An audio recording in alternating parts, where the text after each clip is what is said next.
morning, good morning. Woo! 8:20 ngayon. So, araw-araw po natin ginagawa to. Yan yung oras. Baliktad. Yan. Yan yung oras ngayon.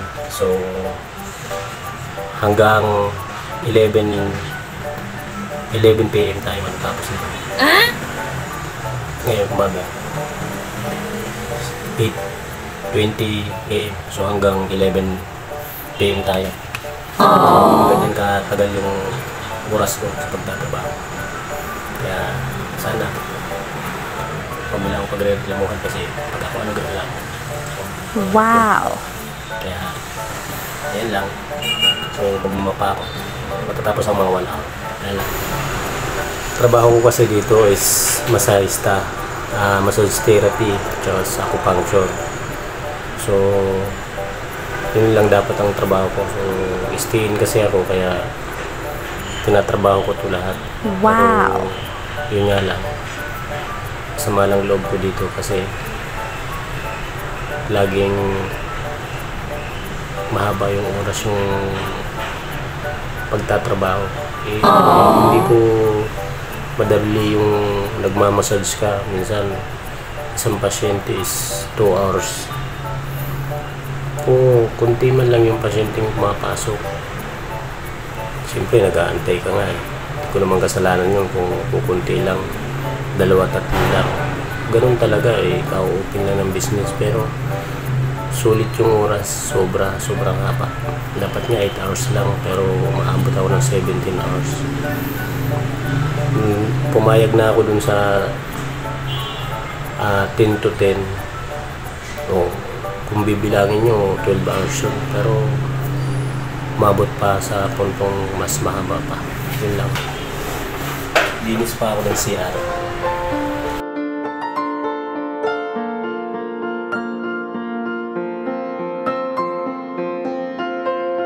Nakuskus ko na kasi kanina, so binap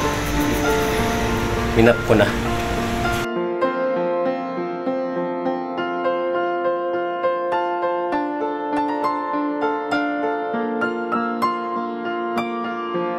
Malaki po yung linisan ko. 2 CR yan. Tapos 2 kwarto. Tapos yung pinaka-lobby namin. Front desk pala namin.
Nawala muna ako sa pamamana sa kumbaga yung huli-huli ng isda sa gabi.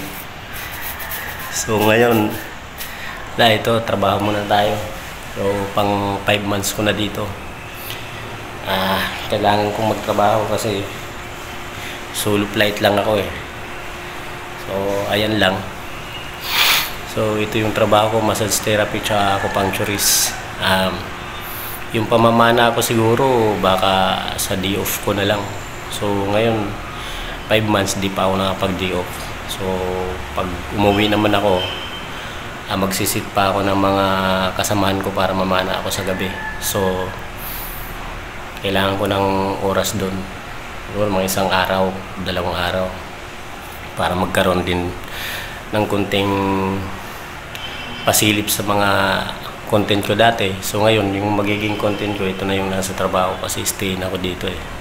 So ito ngayon, magmamap muna ako sa umaga, tapos pagdating ng mga alas 9, maliligo ko, tapos alas 10, yun na, mag-aantay na ako ng client hanggang 11. So mahaba yung oras, 17 hours. Parang nasa abroad lang. Sana abroad to eh, kaso nasa Pilipinas to. Init.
Kanina, pinunasan ko na siya ng basahan, yung basa, yung may sabon.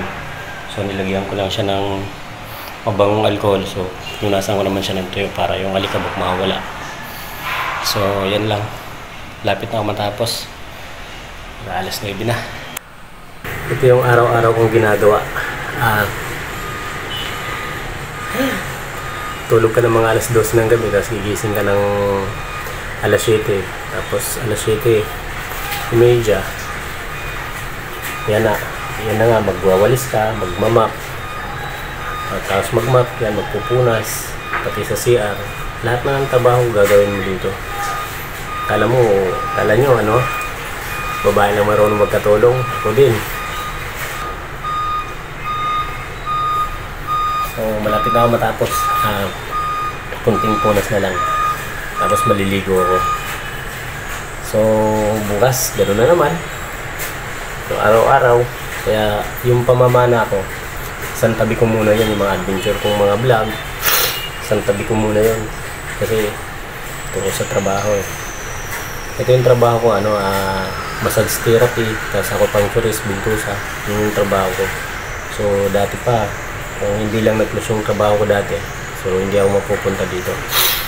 18 years ako doon. So, dito bago lang, 5 months pa lang. Ito yung trabaho kong napakahaba yung oras, pag-aantay ng client. So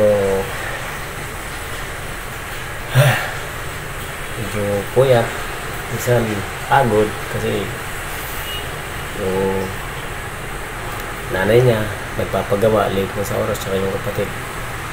So, kaya umabot ako ng alas 11. Alas 11:30.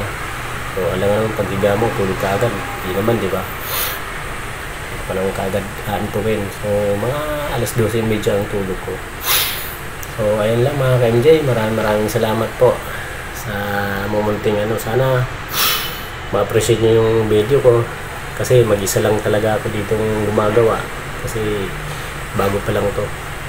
Iwan ko lang pag umabot ako ng 1 taon dito kung kaya pa.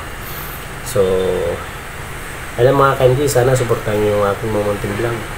Sa ganito na naman ako magko-content. So papakita ko rin sa inyo kung paano mag-acupuncture yung mga needle. So yun lang mga Kenji, maraming salamat. Shoutout nga pala sa Bungkalis family, tsaka sa Pilinyo family, tsaka sa mga Arcillas family. Yun, shoutout sa inyo lahat.